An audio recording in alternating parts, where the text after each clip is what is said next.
Here at Astro World, the thrill has always been the attraction, looping you forward and backward in a matter of moments, rushing you through a maze of wooden mountains at gut-wrenching speed, and bouncing you down a raging river, water pouring over the sides of your 8-man raft.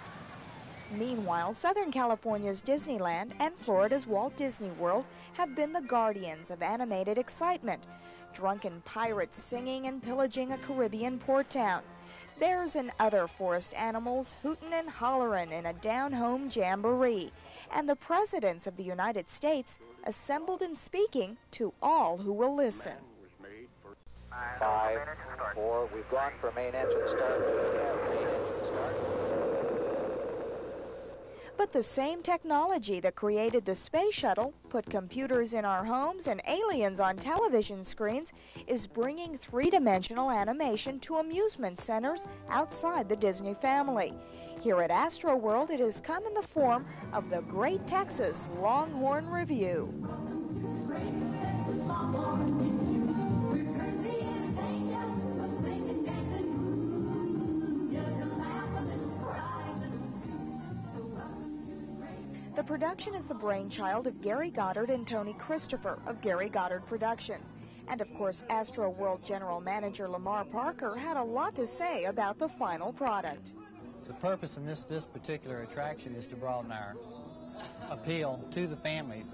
The new baby boom generation is being born today, and we want to recognize that. And this really appeals to the whole family. We had 2 or 3 ideas for them, but they were really strung out on this idea of having a kind of a Western review. So we thought about it, and we started thinking about different characters and different things that could come together. So that's really what we put together, a Western review. And we knew we wanted a cast of animals in the tradition of these kinds of shows.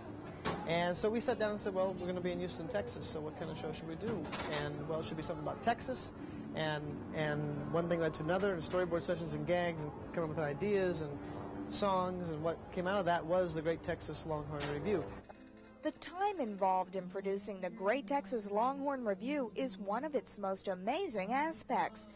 It went from the drawing board to amusement park attraction in only 7 months. The people of Advanced Animation in Connecticut brought life to Goddard Productions' ideas, taking scale-size figurines and blowing them up to life-size, carving the characters in foam, forming the faces in fiberglass, installing the hardware that will bring the characters to life, sewing, painting, airbrushing, measuring, cutting, and finally, hauling them to Houston to build a one-of-a-kind entertainment for the entire family. We don't do these just for kids. This is not a kids show. This is a show that works on many levels. One of them is for kids. The kids that were growing up in the 70s now have little ones, and they want to enjoy something with their little kids. And I think these kind of attractions are the kind of attractions that the audience of all ages, they can enjoy. Now you know how these toe-tapping, two-stepping robots were created, so let's meet this menagerie that calls the Cow Palace home. Now, folks, this here's a place with Texas hospitality. So when you feel the mood... Slick Silver is the master of ceremonies, a pig with a pun for everything. The Bum Steers, with Tex Glitter headlining on bass, pick Texas's favorites with flair. The Utter Delights harmonize with style unseen since the Andrews sisters left the stage and screen. The Lone Armadillo is yesterday's hero gone soft, but he's still singing his song. And Fifi Lemieux weighs down a tune about as well as she does the piano. Buck Acorn has been riding the range too long and can't seem to find a friend.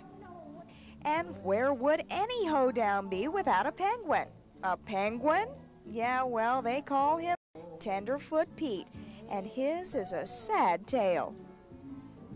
Overseeing this barnyard is an obnoxious pup named Gabby, who earned his name for a good reason. I like the little dog that came out of the thing and said, "Yoo!" The big cow at the end, the one that played the guitar, the one that sang Blue Moon. Why did you like him the best? Because he has a real deep voice and he was wearing sunglasses and his hair slicked back. Tenderfoot Pete, because I felt sorry for him.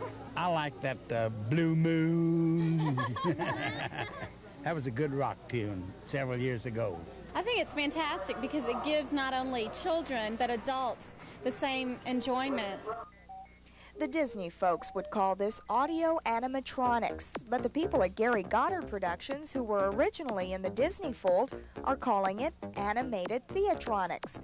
Whatever the name, either camp will tell you that the potential for this concept is limitless. Because of computers and microtechnology and all of these various things that come about because of the space program, there are groups that can duplicate the kinds of things that Disney does in a much simpler fashion. I mean, there's nothing simple, but in a way that is economically feasible to groups outside of Disney. In 5 years, I hope we'll have character walking around on the stage. You know? He'll walk around, he'll welcome you to the show, and walk off stage. And that's certainly not out of the realm of possibility. And I think there's a lot of ways that we can explore in using the theatronic process, not just as an entertainment process, but as a process to enlighten ourselves and enrich our everyday life. For those of you who would rather spin round and round or shake your insides on a Coney Island roller coaster, have no fear. We're going to always have thrill rides at Six Flags or at Astro World, and we'll have probably a new thrill ride in the future. But this year we're putting in the Great Texas Longhorn Review to broaden our family appeal.